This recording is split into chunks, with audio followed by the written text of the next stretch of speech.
The city of New Orleans was impacted by a terrorist attack. It's all still under investigation. You'll hear more after me. However, I have been in direct contact with the White House, with Governor Landry, and of course a unified command who is present here. This is not a terrorist event. What it is right now is their improvised explosive devices that was found, and we are working on confirming if it's a viable device or not. Well, thank you very much for having me. The first and foremost, our hearts break for the families and the loved ones of the individuals who lost their lives in New Orleans yesterday. Indeed, the Federal Bureau of Investigation that is leading the investigation both in New Orleans and in Las Vegas, Nevada, has not found any connection between those two incidents.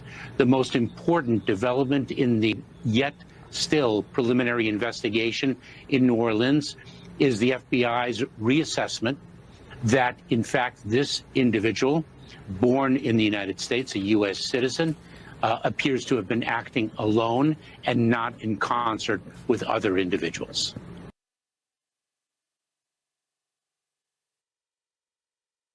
Welcome to Truth with J.J. Carrell. I am J.J. Carrell. I put together that montage because I want to ask a very important question. Who in the hell is in charge? And do you trust any of those people? Let's start at the top. You have Biden. Looks like his dentures were more firmly attached to his gums while he was speaking. But do you know what that, when he said, well, I got to get this damn thing over so I get to the game. You know what that press conference was about? It was about the terrorist attack in New Orleans with 15 people dead and 40 plus injured. He's making a joke. Have you had enough, America? Honestly, I think it's a fair question. Have you had enough? Or do you need more? Do you need more abuse?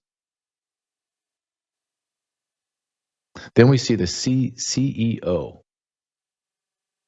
telling us, the CEO of Allstate, telling us we need to be more compassionate and less divisive and tone down the rhetoric. So the Muslim man that has allegiance to ISIS and mows down in a truck and shoots a total of 15 people dead and has IEDs all around him to blow up more people and more structures and kill more people and have more damage. We have to be more compassionate. Are you insane? Why do I have to have more compassion? You just killed my brothers and sisters. You killed Americans, and now Americans need to be more compassionate and not divisive? Well, why would that be? He runs a $1 billion organization. How's that possible? The guy before that, Biden, runs the world's largest, most important, most powerful nation on planet Earth. How did that happen? Then we go to Grandma, the brownie maker, with some really bad makeup on, trying to school, sounds like a British reporter, about terrorism. This woman couldn't spell terrorism. She's a grandma. And at the end of that video, I want you to watch. This is probably one of those, I know who these people are. She's surrounded by PIO hacks. So you have like 3 or 4 officers that don't do anything, but just shuttle the grandma around. Now watch how this man, this police officer, who's PIO, public information officer, intervenes and then pushes her away. Now watch him. Okay, come on, Grandma. Everybody, oh, we got our hands on her. Don't let Grandma fall. She might break her hip. Is that not, does that make you feel better, America? to feel like you're going to get to the bottom of this? Like, we're going to find out about this man and the connections. He's a lone wolf. He built all those IEDs himself, got the guns himself, shot everybody. He did it all on his own. Then we have to listen to the mayor in her hoodie outfit, her jumpsuit. Listen, I know that you got called in the middle of the night and you have to go, but you have a uniform ready. You have your next days. No, it's on the weekend, but you still, or a holiday, you still have your go suit ready. Just like when I was Deputy Patrol Agent in charge in San Diego, or when I ran my task force units, I would be on call. I'd be on call all the time. So I had to have a uniform ready, or at least some plain clothes that I was going to wear on duty if I got called out at 2 o'clock in the morning. I'd wake up, jump in and out of the shower, or wash my face, throw some gel in my hair, and throw my uniform on and go. And I could, if I had to go give an interview, I would be able to stand there and look sharp. I didn't show up with a ball cap and a jumpsuit on. And then we bring in the FBI nose ring. FBI nose ring. She's running the investigation. Perception is reality. My perception could be wrong, but it is the reality that this person presents herself in a way that does not exude authority and competence. So therefore, my reality says that she will not be able to complete the job. No matter how she comes back a day or two later and maybe in a beautiful power suit and she's giving me all the data that I need, I'm still thinking in the back of my head, why is she wearing a nose ring? Why is the mayor showing up in a tracksuit?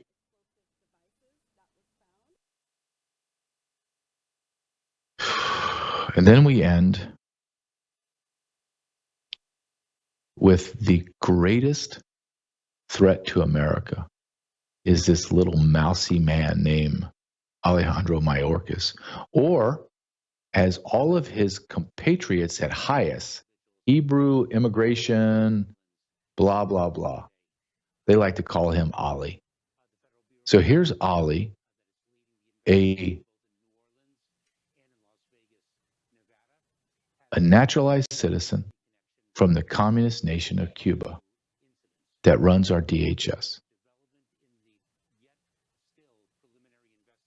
If Ali was a naturalized citizen from Cuba and ran the tightest DHS, secured the border, had it locked down, we would just say, hey, thank God this guy came to America and naturalized, became a citizen, and he's crushing it.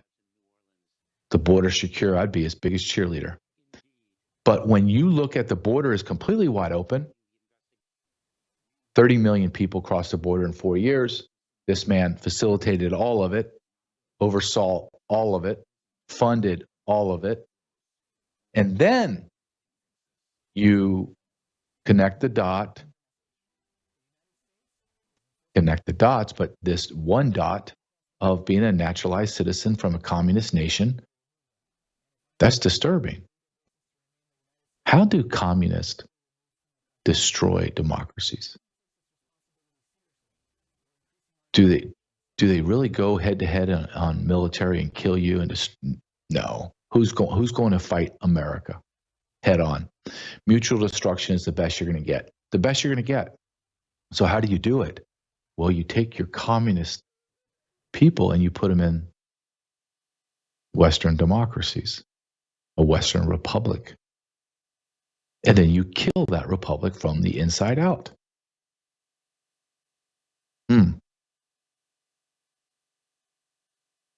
Who do you trust?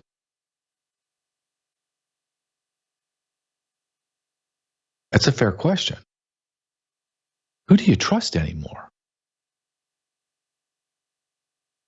Could you imagine if that was your mom, dad, your brother, sister, your wife or husband, or your, God forbid, a child of yours?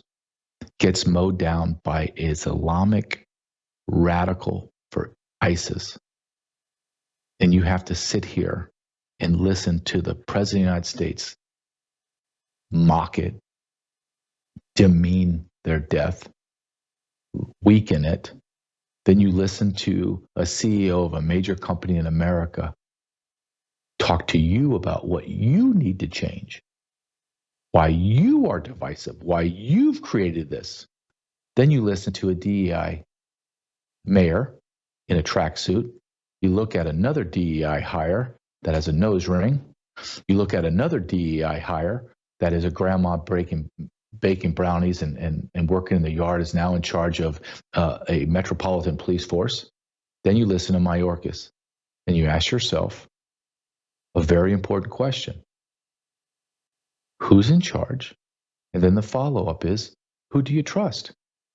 If I stack them, if I got Logan, our producer, to stack pictures of all those people next to each other and said, pick who you're going to choose that's going to protect you. Go ahead. It's your choice. I wouldn't pick all of them together to protect me. I want them out. I don't want them anywhere near me. We're 17 days away from a change of the presidency and a change in the structure. I'm being told, I have read and seen, and I don't know this for sure, but I'm seeing the reports, and they coincide what I do know. So I'm assuming just a intellectual, educational guess from experience that we are going to see a massive shift in law enforcement in the United States of America. There are reports that prisons that are run by private prisons are already contracting with the federal government to help facilitate the deportation of not thousands, not hundreds of thousands, but in their words, millions of people. You need to buckle up, America, because it is going to be a wild ride. So when I pull up those people and I show you who you're going to choose, who's leading your country, you need to be fearful. And that's why you go to sat123.com/JJ, sat123.com. Have everything you need in there to be prepared. Sat phones, generators with solar panels attached, everything you can imagine. And my favorite, I always say it's my favorite, but it's the one that makes me the maddest, is the backpack with the ballistic vest or ballistic shield built in it. I wonder if as those bullets were being zinged around all those people on New Year's Day, if they wish they had a backpack like that. Or when we get attacked, you're going to wish that you had a sat phone. Or, as you're like me, have a son that is going to be driving soon and might hit spots in the country that does not have reception. I need a sat phone because I need to know where my dude is. Sat123.com, sat123.com. And also, I want you to go to Pet Club 24/7. I love Kristen and Kurt, Christian couple, believe that God has given us everything we need here on earth, not pharmaceuticals, not pills to pop, but a mushroom from Japan that they have patented and have the strongest strain of it. And they put in, it's all natural. There's no garbage in there. You're not going to get addicted to it. I keep it right here because I take it every day before I go on show. And I'm going to tell you, in the last 3 decades, when I joined the Border Patrol, I have been sick every single winter, at least once or twice. My immune system is shot from dealing with people of the third world for 3 decades. Having COVID and be given remdesivir destroyed my immune system. I have not been sick this whole winter. I live in Kansas. It's about to get to 1 degree tomorrow with sleet and snow. I'm not sick. Go to truthwithjj247.com. They have for pets, dogs, cats, humans, and horses. I love that tagline, but it's true. My dog eats Mojo's, all natural treats for our dog. Love the company. All right, one of my favorite things to do right now is I love this segment, and I just call it the dad segment. And we just talk about being a dad. I'm going to bring back a businessman, entrepreneur, a best-selling author of Feather Sharpens Iron. I'll push that up later today, and I'll have the links on there so you can go get it. Jason Sullivan. So we always call him Sully. Can we bring Sully in? I'm with you. Sully, how you doing, my man? Good. How are you? Good. Happy New Year. Thank you. Happy New Year to you. All right. Hey, before we get started, somebody sent me a clip on Instagram, and it's about maybe a minute. It's about fatherhood, and it's like a montage, a cartoon kind of thing, but it really struck home with me, and I would like to share it with you and the audience. Yeah. Isn't it weird how a father gives you his whole world while asking for nothing in return and you don't even notice it? Because they give but don't receive. They care but rarely show it, and they love but expect nothing in return. You might not see it, but he's the one who stood in the shadows, proud of every step you took. And in his quiet way, he taught you what it means to love without asking for anything in return. Because fathers don't ask for much. They just want to see you become everything you've ever dreamed of. Every step you take toward the life you want is the loudest thank you could ever give. And one day you'll look back and realize how much of your life was built with their quiet love. Because that's what fatherhood is. Unconditional love, given freely, expecting nothing yet shaping everything. Because behind every strong family is a man who has spent his life giving everything, often without ever being asked. A man who deserves to be seen, to be valued, and to be loved, not just for what he's done, but for who he is. So show him some love for the person he has been since the beginning. Because one day he's going to leave without receiving the love he deserves. What do you think of that, Sully? I think it hits the mark, right? Bullseye. Absolute bullseye. Yeah, and because I saw something too to piggyback that you might appreciate, and it kind of goes, and I know you'll love it. So it just made me think of it as I was watching it. It said, your father, if I have this correct, your father will be the only man you will ever know in your life that sincerely and truly wants you to be better and do better than him. That's true. true. That was a neat way to express it, right? Yeah. A good father. Maybe the best way to say that is a good father, because I don't know, I'm sure you have in our lives where I've seen fathers and listened to them talk about their sons, and it's almost a jealous way where somehow in their mind they became more diminished as their child became more successful. And my father used to say, no, son, that's the opposite. The more successful you are, the better I look as a father, the higher my achievement as a dad is. So I think this is the greatest gift that we've been given, is to be fathers, right? Look, I'm coaching my son's basketball team, Sully, and we were one of the worst teams in Kansas history. I'm telling you, we won. We won this past weekend, and we scored 34 points. 34 points. I didn't think we were going to score 4 points in the whole season. More or less 34 would. So, but you know what? You and I talk about this. The best thing that a man can do, a father can do, is just be there. Yes. You're just there. Like, I look back on my son, and I know you have two sons are about my age, 13 and 11, Yep. 13, 10, somewhere around 13, there, 13, 11. Yeah, 13, 11. Great boys, just amazing young men. Is that I can't remember a lot of my childhood in terms of, like, what was I doing in 5th grade? What was I doing in 6th grade? There were just kind of flashes in my life, Sully, where I can remember. But what I can remember is my father was always there. He was always there. I don't know what we always did and what we always talked about. I just know that he was there with me. I think that's the biggest powerful thing that I can take from my dad, is my dad was always there. And I know that's what you thrive to do with your boys, and I do with mine. And go ahead. I'm sorry. No. My father wasn't, and we've talked about this before. That's the irony. And you're envious when you grow up as a single child, when you have a single parent household and you see the other dads that are there. and he wasn't there. So, and when I would see your dad come to the games and things like that, it was really powerful. But to your point, as we get older, the less we remember. It's those pivotal flashes, as you said. But we do remember when our fathers were there. And my dad was there till I was 10 before he left, and I do remember those times that he was. It's a large looming presence. It's an unconditional love, like the clip said, and it's a silent unconditional love in a lot of cases.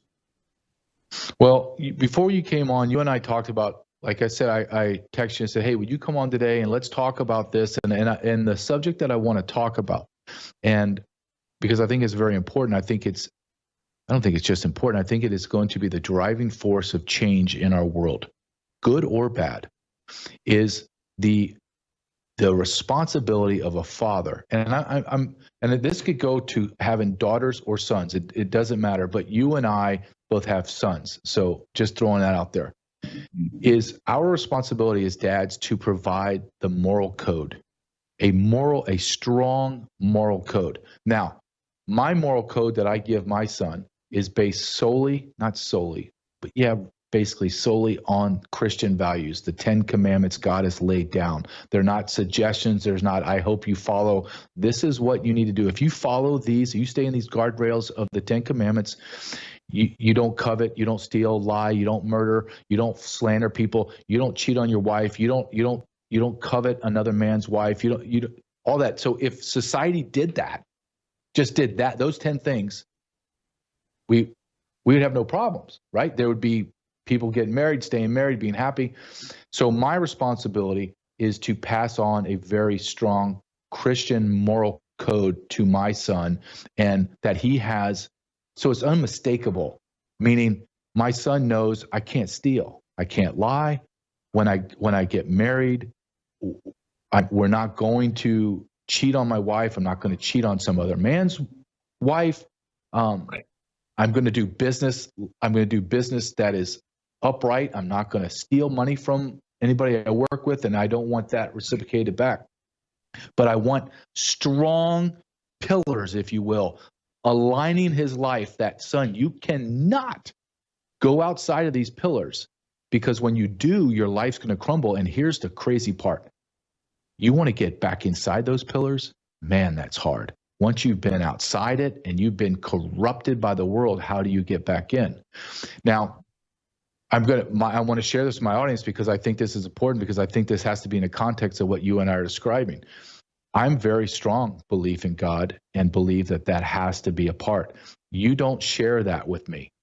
How do men that share that same belief or non-belief in God that I do, how do you create a moral code for your sons? I think this is fascinating. I want to know. It's a good question, but I did want to pull up Lee's book that you got me. Thank you very much. It is on my desk. It will be read.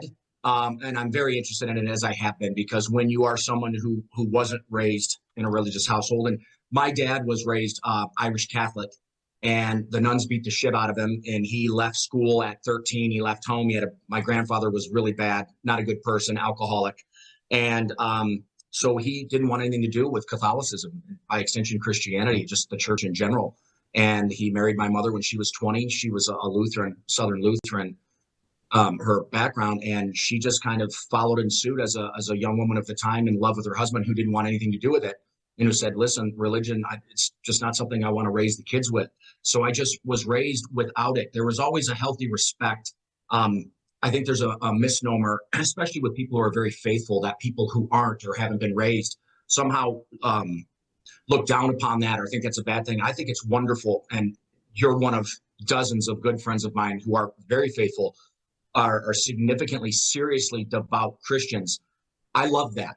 I love that it matters to you. I love that the principles of it are good, wholesome, positive things. They instill integrity in people. That's what I believe Jesus was intending to do. That's the whole basis for it. I see nothing but great with it. I've been fortunate in that my Christian friends have always respected the fact and wanted me to come to church, wanted me to be more faithful, and send me books and say, this is going to resonate with you, Saul. I know it is, because you come from that background, and that's why it will be read, as I told you it would by the end of the month. I'm curious, as Sean Ryan was saying on a show, I'm a curious person, And I think that, to answer your question in short, I was very lucky. My mother had the strength of two people. And, you know, as I've said before, and I'll always say this, the single mother role is the most typical thing in society. And I was very lucky because she would kick field goals with me, and she would do her best to try to instill things that she didn't know any better. She thought, hey, your dad's not around. This is the manly thing to do. This is right from wrong. And she was very firm with me about not lying, not stealing, not hurting people. Look out for people and help those people who need help. And my moral code was instilled solely by my mother and by my family and my friends. I had a good group of friends, and many of them were very devout Christian kids. I just seemed to be in a good place. My mother kept me on the straight and narrow, and when I screwed up, she had the right amount of stick and the right amount of carrot raising me, which I attribute to just as a significant thing. A lot of respect for it. But what is your guiding principle to instill moral code to your children? Let me rephrase that. So sure. As I told you, so I have my belief in God and Jesus as a Savior, a Son of God, and that the 10 Commandments are the commandments. Yep. That's my guiding principle. What is your anchor, and how do you use that anchor to instill that moral code to your sons? Those 10 commandments, and I think you referenced or implied this earlier, those are integrity commandments that, and my belief is that, and I think one of the things that makes Christianity such a positive driving force is those commandments instilled that way, way, way, way back in us. Because I've had access to people by virtue of the fact that Christianity has been who we are. Those things: don't steal, don't hurt people, don't go after another man's wife, don't murder somebody. Those things are taught at home. So when I look at my boys, I don't necessarily say, here are the 10 commandments. I think that it's part of the love and guiding thing we do as dads. And it starts, my mantra is always, don't hurt people. Don't hurt them emotionally, don't hurt them physically, and help those less able and apt that may be getting hurt by someone else unnecessarily, both emotionally or physically. And I've talked about this with you before. I'm a very big believer, and I tell my boys this: you better jump in and get involved in some shit, even if it means you're going to get a black eye or a fat lip if somebody's being hurt and they can't defend themselves. And you damn well better look out for your brothers. But the moral code, I attribute it to the fact that those 10 commandments are around us, whether we read the Bible or not. They've been instilled in our culture, in Americans as people. They've been handed down from generation to generation. And because I have a loving mother who instilled those in me, when we're guiding and we're talking with our boys, those are the mantras. Those are the things that I hit the notes as they come up. The only difference is that on a weekly basis, as you go to church and they're talked about, and a lot of times, as I understand, your priests, your pastors, your people who are leading your church services, they'll tie in current events to things that matter to Jesus and how he would have assumed or thought about it and how important it is to the world. And then you can turn around and talk about that with Joseph. Yeah. Situation comes on in the news, or one of the boys comes home and says, hey, what the hell happened in New Orleans? Right?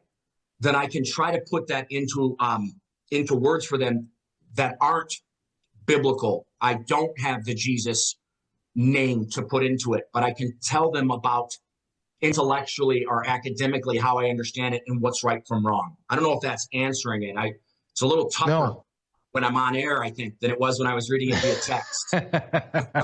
No, I find this topic, and you know, I find this topic fascinating because I'm as I've told you before, I'm a sinful man, just like I don't want to say like everyone, because I don't know everybody. Sure. But I just know that I need so much work and I need so much grace. But I do know that the reason why I have certain gifts in my life and certain things have been provided to me is solely because of the grace of God, and he's given it to me. One of those is my son, right? And people say, well, how do you believe in God so much? And I go, well, I'm looking at my son. I mean, my son is, and my audience, I don't even think knows this, but my son was adopted. So my wife and I met later in life and out of childbearing age. And so we went the adoption route. And then I tell my son this, I say, you got to understand something, Joseph, is God created you beyond, we don't even know the time in his world. He created you before your mom and dad knew each other. And then he had to go one step further. He had to create another mom and dad, me and your mom, to meet each other and then go through the process of discovering who you are, and then you're now our son. So when people say, well, how do you believe in God? I'm like, how can I not? He just gave me my son and had to go through all of this. This isn't the Big Bang Theory. This isn't people just got involved with each other and all of a sudden I have a son. This is not what happens, right? So that's why. But when I speak to someone that does not share that faith or does not believe in God for whatever reason, I'm not castigating you. And you and I have this discussion many times. This is just out of love. Yes. I find this topic of belief in God and not belief in God fascinating. On maybe on an academic level, I find it fascinating, and a spiritual or emotional level, because part of me is like, look, there have been times, and I'm sure, and I know your life a little bit, and you know mine, that I've had some incredible highs and I have had some incredible lows. Mm-hmm. I never didn't think God existed. Like, I always knew God existed. Now, there were stretches of time where I was just irate at him, where I wouldn't even pray. I was so angry at him, and that was my failings, not his, of course. But I never said, nope, he doesn't exist. Nope, I absolutely know it. So when someone says, no, I don't, I find it's not in a, hey, I want to teach you the Bible because I don't know the Bible. I'm not a theologian, but I'm not an idiot either. But I would love to hear the other side to say, well, why don't you? Right? So, and I think this is important, and not in a religious way, but just in a way of being dads. Yeah. Because it's such a big part of my life that I look at you, and you are an excellent father, and I wonder, how do you become or continue to be an excellent father without the grace of God, even though I know grace of God is given to you even without you believing? Correct. But I don't, and I just want to ask you the question, what's the bridge from you not seeing your boys, who are beautiful Irish boys, and not believe there's a God? It's hard. I had a dear friend of mine who's very, very religious, has often said to me in frustrated moments where we talk back and forth over dinner, and it'll always end in a culmination, and he'll say, damn it, Sully, he'll say, what do you got to lose by believing? What do you got to lose? He'll get there, right? And he doesn't start there by any stretch of the imagination, right? And it somehow always ends there with him. And I smile and I go, I don't have anything to lose. And believe me, it's not that I'm adamantly opposed. And I want your listeners to know that I guess I would consider myself agnostic, the way Lee Strobel was defining it when I was watching the clip on Sean Ryan. I'm a curious student. I don't slam my hand out and go, oh, it's just not so. Right. It just hasn't been that for me. You know, children who have alcoholic parents, they sometimes become an alcoholic themselves, and sometimes they never drink. You can kind of go one way or the other, because my father, who was not abusive or emotionally neglectful, but he abandoned us financially, I think there was a big element of that. Maybe it was like I wanted to tell the old man or show the old man I'm better than you because I was so hurt. Right. That coupled with my mom just being wonderful, right?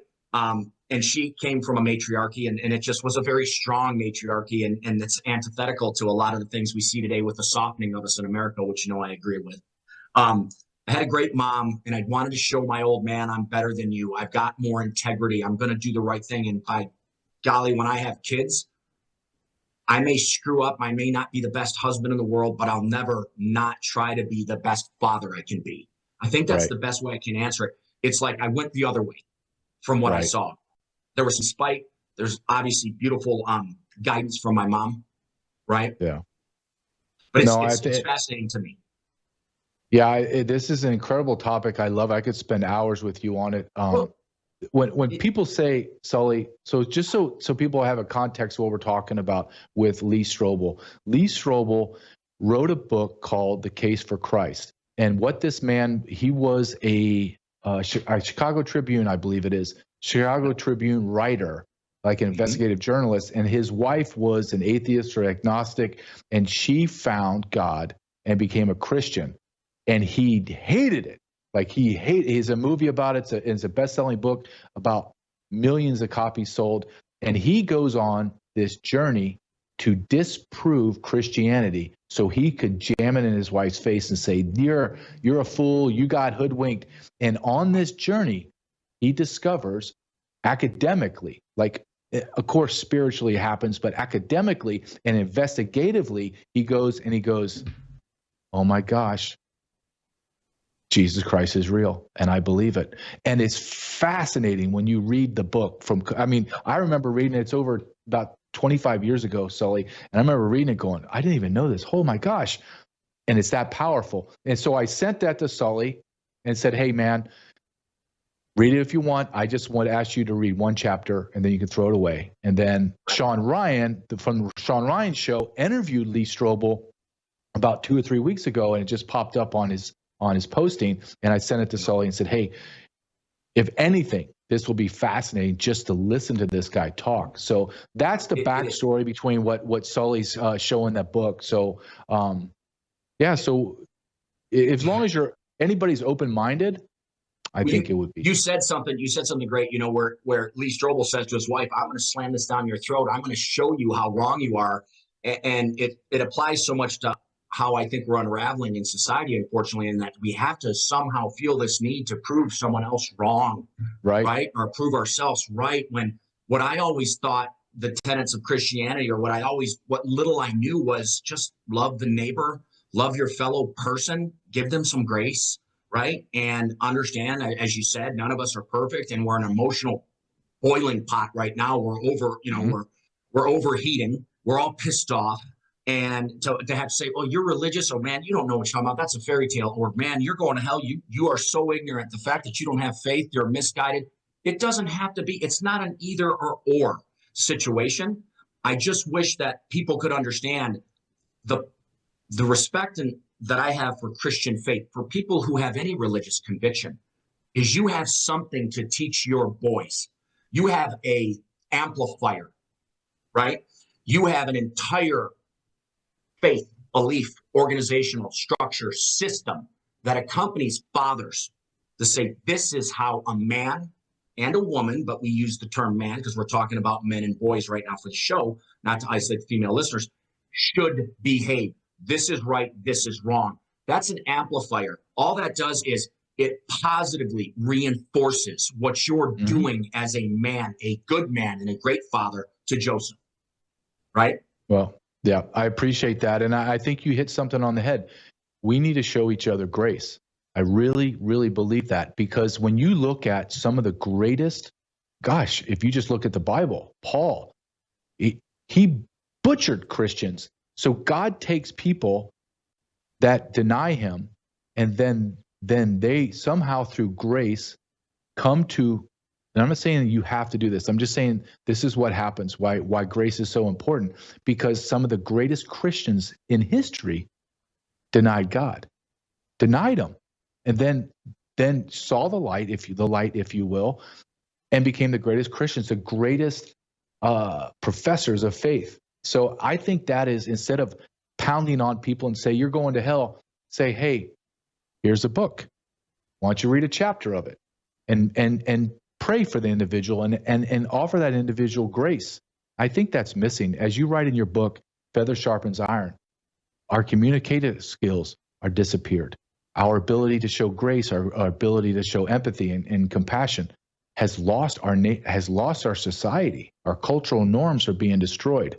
So I love our discussion, Sully. I hope you can just continue to come on and let's talk about it, because I will say this is fatherhood is absolute the key to the success of our nation. I believe that we got here because of the lack of father. I applaud you more than say some fathers, because you broke that chain, that cycle. You did. And we have a cycle of fatherlessness in America, and you broke it. And your sons will never feel that abandonment. And that is powerful. Yeah. And you know, I've had so many times, like any married couple, where you're fighting or things aren't going great, and you're sitting there in your worst moments and going, we're going to get through this. I love her. I'm not leaving, right? And then the thought creeps in your mind, I couldn't leave the kids. I couldn't split the family from the kids. I couldn't. It's unconscionable. But I want to make sure before I go, I got to say this, JJ, to your audience. I hope, because I didn't know earlier, you had said, you talked about Joseph being adopted. I think your audience should hear from you sometime, because I think that they would be extremely interested, and it would really, it just even makes you even more great, in my opinion. I think they should hear how you met Connie. I think they should hear how you fell in love. I think they should hear that backstory. It's not only interesting, and I'm talking all the bells and whistles things of it that we talked about before. You got a great backstory that I think also contributes to your Christian values with what you've been through, how you guys met. I think there was something very special about that. I think it's a great story. I think it's entertaining. And if any of you listening right now are big JJ fans, as I am, please reach out to him and don't let this go. You need to hear that from him and see his face when he tells you. Powerful. It's very entertaining. And everyone listening will love that. All of it, JJ. No. So I had to say, I'm sorry to you and your producers. No, this is great. Sully, this is going to be a bi-weekly thing with me and you. I think this is, and it's important. And I think that you have an incredible way of articulating yourself, both verbally and in print, and being able to write it. It's a great accomplishment. So thank you for coming on, man. And we will talk to you again shortly. It's my pleasure. I love you. And thank you, everybody out there, for listening. And thanks to Logan. I appreciate you guys. All right. Take care, Sully. Bye-bye. Okay. Bye-bye. Jason Sullivan, easily one of the great guys in the world. Easily. As Sully's the greatest. Sully could sell you an Eskimo some ice cream and make you feel like you're the greatest Eskimo on planet Earth. That's just him. My dad loved him. My mom loved him. Thought he was just the most perfect example of the Irish, just being Irish, being, glad-handing and slap you on your back and make you feel like you're the greatest thing in the world. That's Sully. And he did best-selling author on Amazon, Feather Sharpens Iron. And it has a lot to do with what we're talking about today. And it is, if you're an entrepreneur, if you are a businessman, if you are a manager. So I read it through the lens of being a manager and starting this new venture in my life, I'm going to write books and give speeches and have a podcast. And I read it through that lens. And you can read that book through multiple lenses, but the lens I was reading it was from a leader, a manager, a supervisor perspective, and as well as a new entrepreneur, because there's many parts in the book that are like so common sense that you didn't think about it. I'm going to give you one, okay? And he talks about being in Japan and teaching English in Japan and the cultural difference between in Japan and in America. In America, we talk fast, right? We talk fast, and someone gets done something where there's no hesitation. It's bam, I'm in this argument or discussion, and we're back and forth. There's no dead time. And there are times in America when we have these discussions, when we're having these very heated discussions or very just important discussions, that we feel many times that people have not heard us. And he found one thing in the Japanese culture that he brought to his business, and he calls it a pause. So when he's speaking with a potential buyer in his company, or he's trying to sell a product or push his book and get into a different distribution, when someone's speaking to him, and they finish, he pauses. And there's a little dead air. And it's the way that individual knows that I am not only hearing you, I'm digesting what you said and I'm contemplating it before I speak back to you. If anything in the book, that's the greatest thing I picked, because I am guilty of this constantly, of want to get my point out and want to get it out instead of sitting back and showing respect to that individual and acknowledging that, hey, what you're saying, I may not agree with it. I may not even find that has any value, but I've listened to you. I'm acknowledging what you said to me. Now I'm going to speak. And then strangely, as Sully says in his book, the conversation becomes more easy. The respect is there, and they have a more desire to hear your side, to buy your product.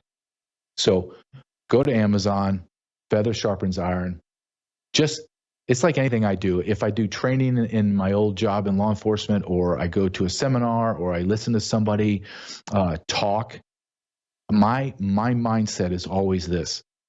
I don't care how crazy this scenario is. I don't care if I don't want to be here and go to firearms training, or go to use of force, or how to be a better podcaster.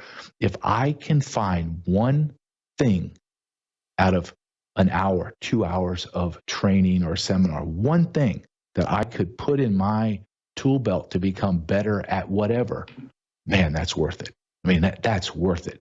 So you go buy his book. There were a multitude of things that I was like, oh, I'm going to footnote this. I'm guilty of this and I need to change. This is right. That one thing sticks with me. And every time I overtalk someone, or every time that I jump in a conversation, I think of Sully. Every time. Love Sully. Great father. Great kids. His sons are incredibly handsome, athletic, but nice. Like kind. Like maybe that's the best thing I can say about Sully's boys. They're kind. I think that's a great characteristic. They're kind. Well, I'm flying to Worldview Tube Studios next week on Wednesday. And why am I telling you this? Because I'm going to have two interviews. One with Sarah Maccabee. Who is Sarah Maccabee? Sarah Maccabee is the wife of a January 6th defendant and now prisoner, Colton Maccabee, who was Colton Maccabee. Colton Maccabee was a sheriff in Tennessee. Got caught inside the Capitol building trying to help police officers. And Liz Cheney and that crew lied, withheld information, and he's serving 70 months. 70 months. He's already gone over 35 months. This is going to be a powerful, powerful interview that is not going to be over in 30 minutes or an hour, more like 2.5 hours. You're talking about a woman that was high up in corporate America, just tossed it to the side to help her husband, created a nonprofit, Stand in the Gap, where they get donations and fly loved ones to see the January 6ers as they move them all across the nation. Powerful, powerful, intelligent, beautiful, Christian, loving woman. I can't wait to interview her. I'm doing that, and then later that next day, I am interviewing Ann Vandersteel is coming in studio. So you've seen Ann Vandersteel on my show in 15-minute clips. I want you to think about listening to Ann Vandersteel long form. I just have to tee up a question and then just sit back and be educated. That's how I feel about Ann. Ann, tell me what you feel about the administrative state of America. Bam, 30 minutes. Ann, what do you think about the Constitution and the abuses in the federal government? Boom, wait, you're about to get a PhD. What do you think about weather modification? Tell me about FEMA. Tell me about the border. Tell me, she's flying in from Panama on the Darien Gap into our interview. So Ann, tell me about Panama. get ready to get a full-blown education. That's what we're going to do for the vault.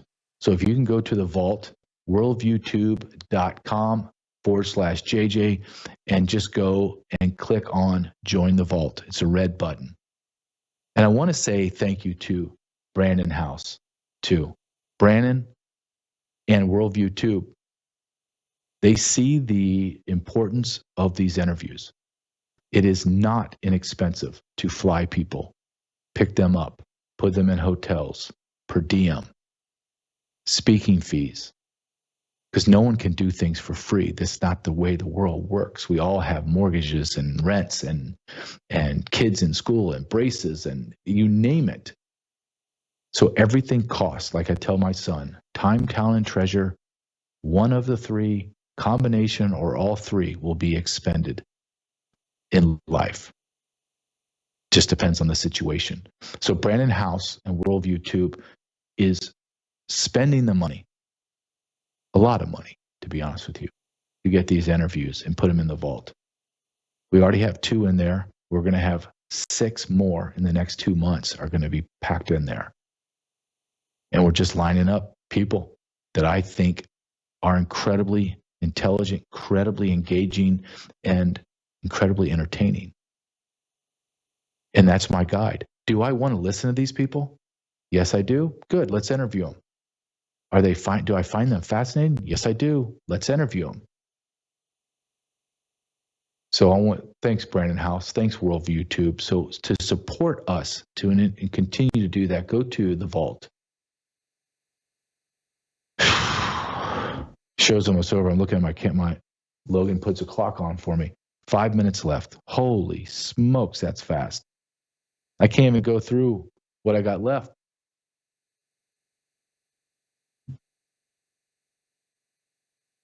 I talk today on the vault. I do a show. I do a 10-minute clip, anywhere from like 7 to 12 minutes on current events, and I put it in the vault every day. So it's not just long-form interviews every day. So 5 days a week, right?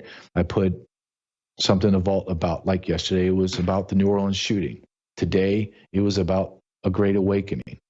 Maybe I'll spend some time, Logan, before I play that last clip of Donald Trump to end the show and go into the weekend. I believe in the depths of my soul, we are entering a period in history that I'm labeling an awakening. And what do I mean by awakening? I believe the scales are going to fall off our eyes.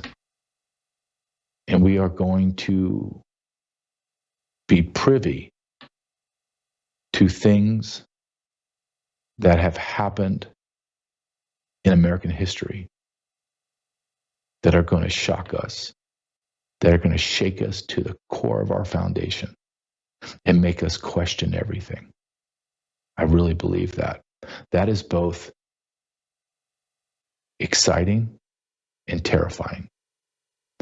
Exciting because we are going to discover the truth, and frightening because what is that truth?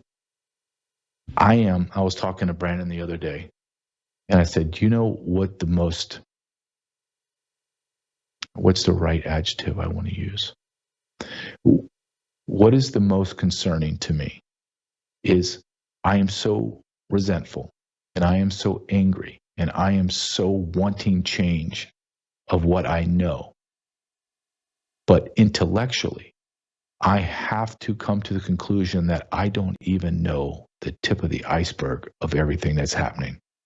So with all of this resentment, all of this distrust, all of this resentment to our federal government and to the powers to be, what am I going to feel when I discover what I don't know and the depths of what I don't know? I may not be the smartest guy in the room ever, and I'm aware of that. I always prided myself on being the guy that could digest the information the most clearly, concisely, efficiently, and then come out with a solution faster than anyone else. And that solution would work. That was my hook in what I believe. I'm not the smartest guy. but I'm going to listen and I'm going to learn from these people. And then I'm going to do what 99.9% of these men can't do, and that is lead other men. So once I'm able to gather that information, I'm going to go and I'm going to be successful. I may not be the smartest guy in the room, but I'm not an idiot either. There are things that I do not understand right now and do not know. And they are going to be presented to me and to the American public as if we're drinking from a fire hose in the next couple of years. Historians are going to write about 2025 was the genesis of the awakening. I believe that. One of the people that are going to drive this awakening is President Donald Trump. This just came out today or yesterday, a promo. And I think it's powerful, and we need to watch it going into the weekend. I'll come back after this plays, but I want this to be one of the last few things that you see and hear. Truth with JJ. Go ahead and play this, please, Logan. He was done forever. He is done. The end of this Trump era. There'll be new faces and new voices. The final chapter of Donald Trump. I don't know what the future of this party can be. The movement we started is only just beginning. The entire system went after him. Mar-a-Lago was raided by FBI. New York indictment. A sweeping indictment in Donald Georgia. Trump says he's been indicted again. I was shot with a bullet that pierced the upper part of my right ear. But he never stopped fighting for you. I will never stop fighting for you, your family, and our magnificent country. And we will win, win, win. We're going to win, win, win. Thank you, President Trump, for fighting for us. The greatest political comeback in American history. Donald Trump has been elected president. Now, it's time we fight for you. The golden age of America, that's what we have. The best is yet to come. I believe in him. I believe in what he wants to do. My hope and more my prayer is that he stays safe, he stays strong, that he will not bend a knee, and that he will be the leader that we all have prayed to God for.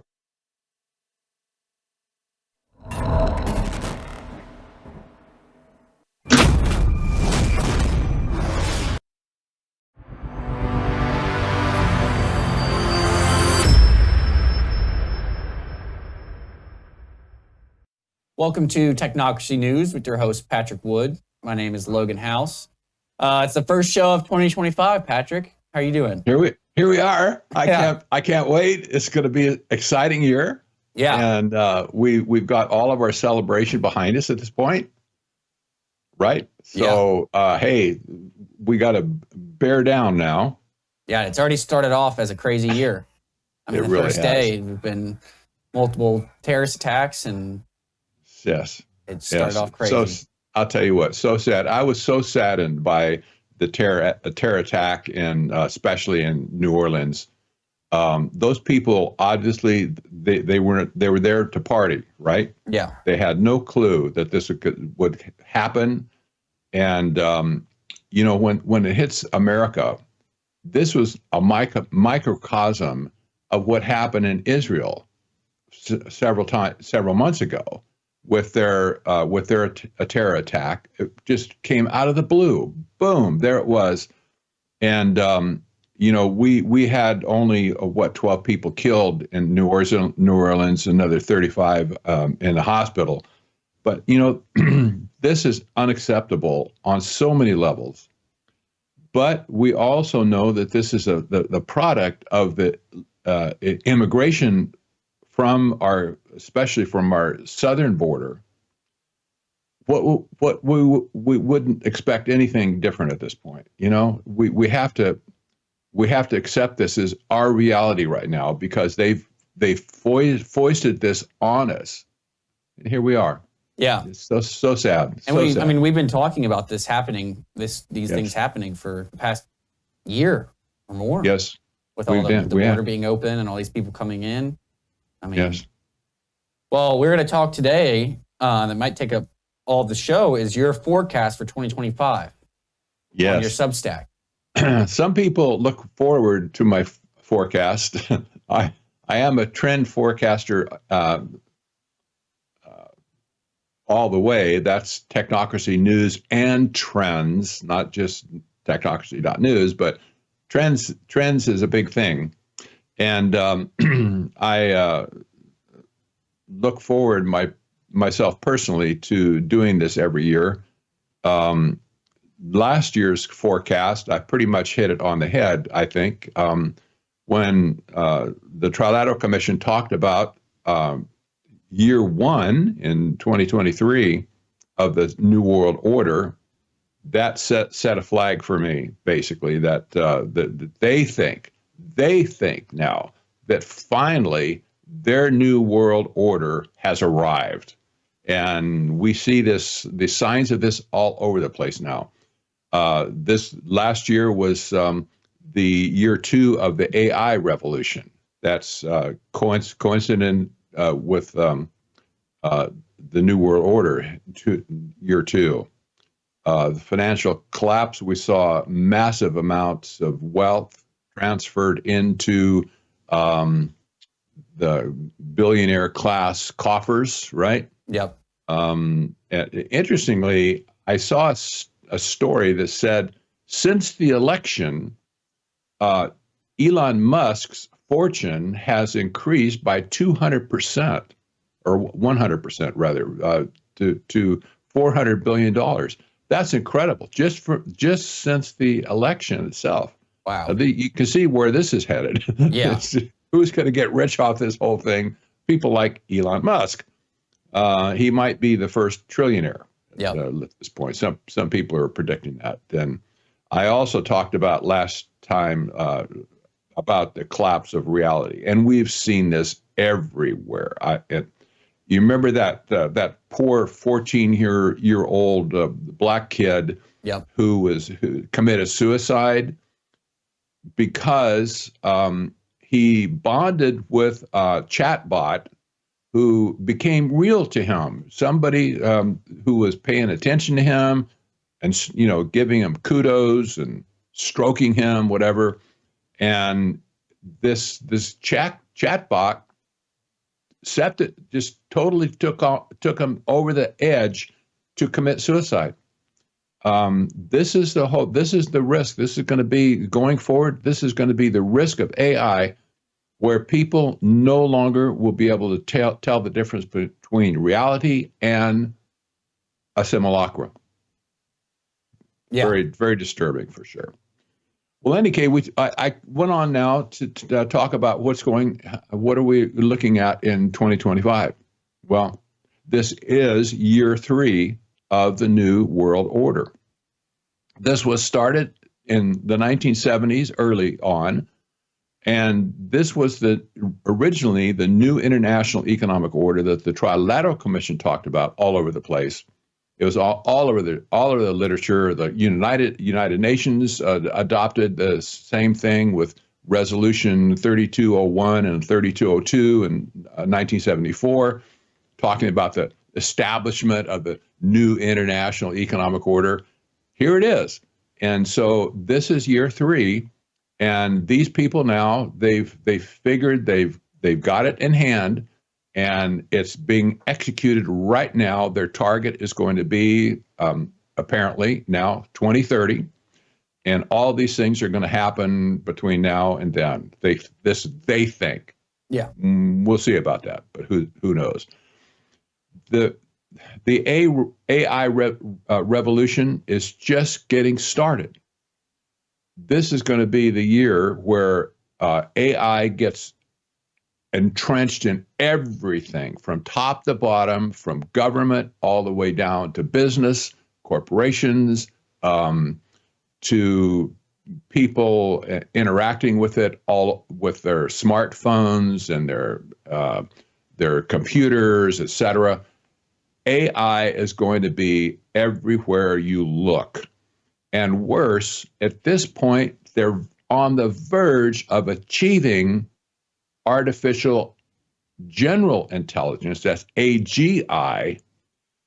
This is a milestone that will be very dim for humanity, I think, because when they declare that their AI now is smarter than the sum of all humanity. You can imagine that.